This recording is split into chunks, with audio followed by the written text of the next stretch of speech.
another question for you. Okay. And this one actually comes from Billy Rios. Okay. In Grapevine, Texas. Okay. And he asked, hey, Notorious, who do you think is behind the cryptic promos from Money in the Bank and Raw?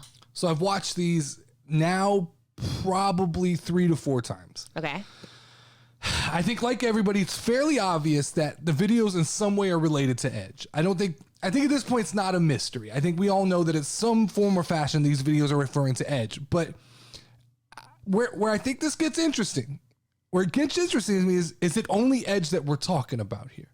If we look at both WWE and AEW right now, they're both dealing with an intense injury list, right? Both companies have so many injuries. WWE has Randy, Cody, Big E, Rhea Ripley, a lot of main event players not on the roster. It feels like to me that free agents are going to start being a hot commodity in pro wrestling. And so when I look at the cryptic promos and I go, well, yeah, it's probably Edge. And more than likely, it's just Edge. But that's not a fun answer. It's not fun to just say Edge. What's more fun is if this is Edge and somebody. Okay. And I know, like, everybody initially was like, it's Bray Wyatt.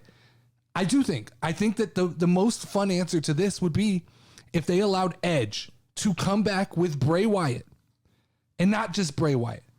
Another big name floating around is still Braun Strowman.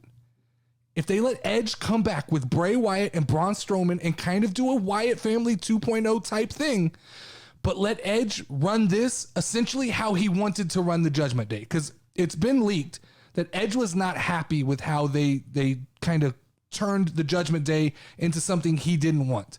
So just let him take this group and do the exact same thing he wanted to do with this group. These are main event players. And what WWE is lacking right now is not, they have some main event players, but they don't have home run hitters. They don't have big names that you can throw up and kind of casual wrestling fans get that excitement. And if you look, Braun Strowman is a name that could jump in immediately. Bray Wyatt is a name that can jump in immediately and be headliner material. Because right now, if you look at the home run hitters in WWE, it's Brock Lesnar. And Brock Lesnar right now seems more of like an emergency, like break glass for emergency. It feels like every time shit starts to kind of get a little fucked up, they go, call Brock. Call Brock, he'll save us. He'll fight Roman again. And we'll say, this is the last time they'll ever fight. But they panic, right? Mm-hmm. With Roman Reigns, he's the other home run hitter, but he's 1 foot out the door. We can't get him to show up to SmackDown anymore. It's now become like a special feature. We're running promos for like, guess who's showing up to SmackDown? Your champion might be there. I thought we were done with this when Brock Lesnar lost the belt. I thought, oh, great, we have a champion who's going to show up every week. But it feels like the WWE Championship is now something that you get and then you just disappear, and you don't have to be there every week, right? Cody Rhodes, he's a big time guy, but he's gone till what, January? And then John Cena came back and said, basically, he damn near said he retired.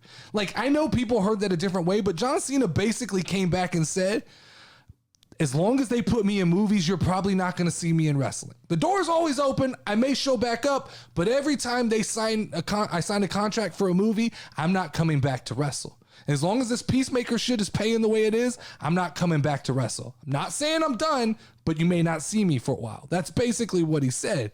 So guys like Braun Strowman and Bray Wyatt, they can immediately come in and impact the company, especially along with Edge. If your problem with Bray Wyatt was that, I don't know what the problem with Bray Wyatt was, honestly, because it seemed like he was always over.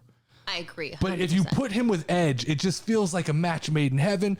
Throw in Braun Strowman just because it's another big name, and I think you have something that could set the wrestling world on fire. It continues to baffle me that WWE is going to push guys like Damian Priest. Uninteresting. Can't really talk on a microphone. Like, with the help of Edge, there might have been something there, but now that we've removed Edge, Damian Priest has zero hope. There's not, like, Damian Priest was better off before Judgment Day. WWE's going to push guys like Omos. They're going to push these guys while Bray Wyatt and Braun Strowman are floating around the independent scene. And I don't want to hear about money. The money's there. WWE makes enough money. The money is there to pay these guys what they need, especially because WWE needs these names. They need to get these names before AEW gets these names, because somebody eventually is going to scoop up this talent, and this talent will, they'll be back on television, especially Bray Wyatt. Yeah, I agree. Can't wait. All right,